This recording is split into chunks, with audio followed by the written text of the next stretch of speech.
इस कहानी की स्टार्टिंग होती है सीमा नाम की एक लड़की से। दरअसल उसे कपड़े धोने का इतना ज़्यादा शौक रहता है कि वो अपने घर के कपड़े, थोड़ा सा भी उसके घर में कहीं भी गंदगी दिखती है कपड़ों पे तो वो तुरंत अपने घर के नल पे धोने लगती है। अगर नल में पानी नहीं होता है तो वो तुरंत नदी में जाती है, तालाब में जाती है और कपड़ों को साफ करने लगती है। अब इसी चीज़ से परेशान होकर क्या होता है कि जो सीमा रहती है उसके घर में डिटर्जेंट पाउडर और जो साफ़ करने वाला साबुन होता है वो पूरी तरीके से ख़त्म हो जाता है। और इसकी माँ बहुत ज़्यादा परेशान हो जाती है कि दरअसल सीमा इतने ज़्यादा कपड़े धोती है कि अगल बगल के भी जो कपड़े होता है यानी पड़ोसियों के गंदे कपड़े भी वो अपने घर ला के धोने लगती है। जिसके बाद उसकी माँ परेशान हो जाती है और उसकी शादी करवाने का सोचती है।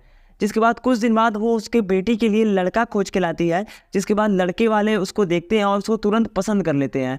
जिसके बाद लड़की की माँ बोलती है कि दरअसल अगर तुमको कोई क्वेश्चन यानी कोई सवाल अगर लड़की से पूछना है तो तुम पूछ सकते हो, या फिर लड़की को कोई सवाल पूछना है तो पूछ सकते हो। जिसके बाद सीमा की माँ कहती है अरे नहीं नहीं, कोई सवाल इस लड़की को नहीं पूछना है, शादी एकदम ही तय है। जिसके बाद सीमा की माँ ये कहती है कि दरअसल कोई भी सवाल जवाब नहीं है, लड़की को लड़का पसंद है, बस यही है। लेकिन सीमा बोलती है कि नहीं, मुझे वहाँ पर रहना है और मुझे कुछ क्वेश्चन पूछना ही पड़ेगा।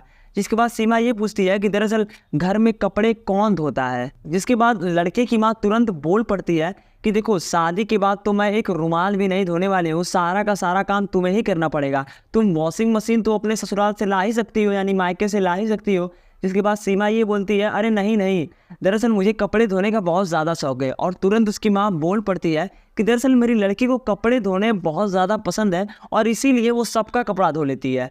जिसके बाद शादी हो जाती है और वो आराम से रहने लगती है।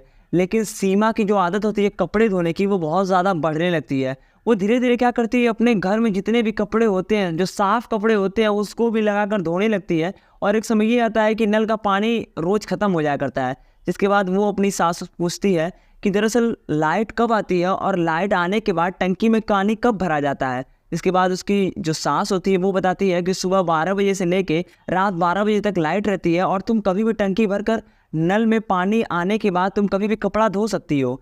जिसके बाद ये होता है कि वो रोज़ कपड़े धोने लगती है। और ये सारी बात यानी कि वो अपने पड़ोसियों यानी कि अपने जो ससुराल होते हैं उनके पड़ोसियों को भी कपड़े धोने लगती है। जिसके बाद एक दिन ये होता है कि जो सीमा की सासु माँ होती है वो घर के बाहर जाती हैं और तुरंत एक पड़ोसन उससे पूछ लेती हैं कि दरअसल तुम्हारी जो बहू है वो कपड़े धोने का कितना पैसा लेती है, क्योंकि मुझे भी कपड़े धुलाना है।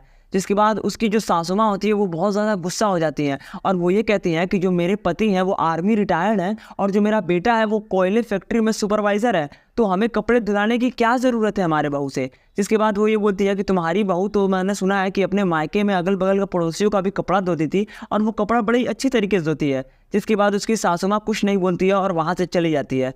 फिर एक दिन की बात है, जो उसकी सासु माँ है वो अपने बहू सीमा को लेकर जाती है मंदिर में। और मंदिर में जाने के बाद वो ये देखती है कि दरअसल जो कपड़ा उसकी सासु माँ पहनी है वही सेम कपड़ा एक भिखारन भी पहनी रहती है। जिसके बाद भिखारन बोलती है कि अरे तुमने और मैंने तो सेम कपड़ा पहना है। तो तुरंत सीमा बोल पड़ती है कि आप में और भिखारन में क्या अंतर है। और ये बात जो उसकी सासु माँ होती है वो उसको बहुत ही ज़्यादा बुरा लगता है, क्योंकि वो आज तक सीमा को कुछ भी उल्टा सीधा नहीं बोले होती है। जिसके बाद सीमा जब घर आती है तो उसकी सासु माँ ये बताती है कि जो तुमने कहा है कि मैंने साड़ी भिखारन की तरह पहना था, वो मैं तुमको बता दूँ उसमें सोने के लैस लगे हुए थे और वो साड़ी बहुत ज़्यादा महंगी थी, जिसे तुमने धो धोकर एकदम ही ज़्यादा ख़राब कर दिया। लेकिन इसके बावजूद भी मैंने तुम्हें कुछ नहीं बोला, क्योंकि मैं चाहती हूँ कि घर में झगड़ा ना हो। तो सीमा को ये एहसास हो जाता है कि दरअसल मैंने गलत किया अपने सासु माँ के साथ और मैंने उनका भरे सभा में भिखारियों से कंपेयर करके यानी उनका मजाक उड़ा दिया है। जिसके बाद सीमा सुधर जाती है और उसके बाद ये सारे काम छोड़कर अपने काम में लग जाती है और वो बड़े ही अच्छे से अपने घर में रहने लगती है।